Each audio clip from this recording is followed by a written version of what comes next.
শুক্রবার আদালত কক্ষে তুমুল হইচই এবং বিশৃঙ্খলার জেরে স্থগিত হয়ে গিয়েছিল তৃণমূল বনাম ইডি মামলার শুনানি। পরিস্থিতি সামাল দিতে না পেরে কলকাতা হাইকোর্টে মামলাটি পিছিয়ে দেওয়া হয়। সেসবের মধ্যেই দ্রুত শুনানির আর্জি জানিয়ে ভারপ্রাপ্ত প্রধান বিচারপতিকে ইমেল করে এনফোর্সমেন্ট ডিরেক্টরেট। তবে সেই আবেদন গ্রহণ করা হয়নি। এরপরেই এবার শীর্ষ আদালতের দ্বারস্থ হলো ইডি।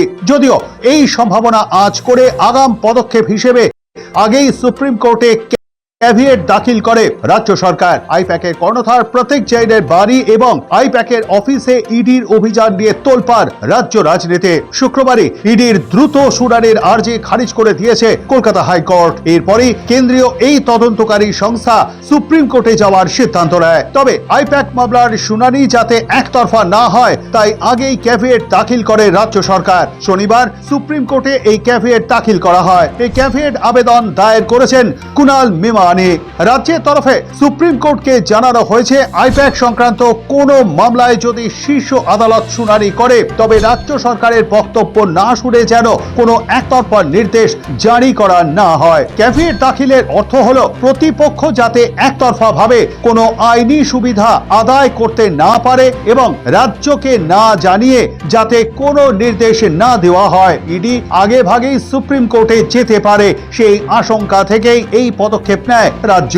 ঠিক তারপরেই দেখা যায় সুপ্রিম কোর্টের দ্বারস্থ ইডি। রাজ্যের অভিযোগ তদন্তের নামে কেন্দ্রীয় সংস্থার কাজে বাধা দেওয়া হয়েছে বলে দাবি করা হচ্ছে।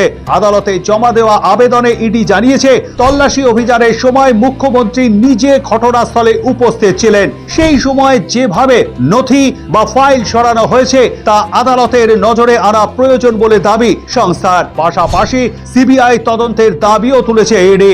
রাজ্য পুলিশের ওপর আস্থা নেই বলেই তাদের বক্তব্য। সংস্থার দাবি ঘটনার দিন পুলিশের উপস্থিতিতে সংশ্লিষ্ট সব নথি সরানো হয়েছিল। 2020 সালের দিল্লির কয়লা পাচার মামলার তদন্তে নামে এনফোর্সমেন্ট ডিরেক্টরেট এই মামলার অন্যতম অভিযুক্ত অনুপ মাঝি ওরফে লালার বিরুদ্ধে তদন্ত শুরু করে। সেই মামলাতেই বৃহস্পতিবার আইপ্যাকের কর্ণধার প্রতীক জৈনের বাড়ি এবং সল্ট লেকে আইপ্যাকের অফিসে তল্লাশি চালায় ইডি। ঘটনার পরেই অর্থাৎ বৃহস্পতিবারই বিজেপি ইডিকে ব্যবহার করে ভোটের রণকৌশল প্রার্থী তালিকা চুরি করছে বলে অভিযোগ তুলে সরব হন তৃণমূল সুপ্রিমো মমতা বন্দ্যোপাধ্যায়। গোটা ঘটনার জল গড়ায় কলকাতা হাইকোর্ট পর্যন্ত।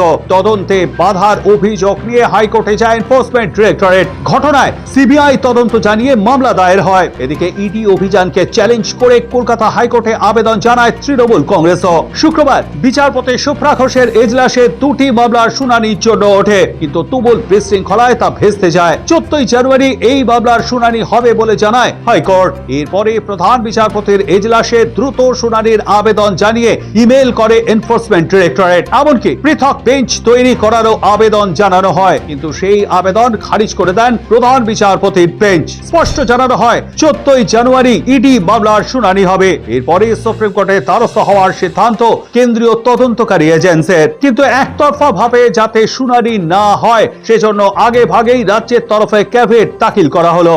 আর ঠিক তারপরেই জানা যায় রাজ্যের ক্যাভিয়েট দাখিলের পরপরই সুপ্রিম কোর্টের দ্বারস্থ ইডি।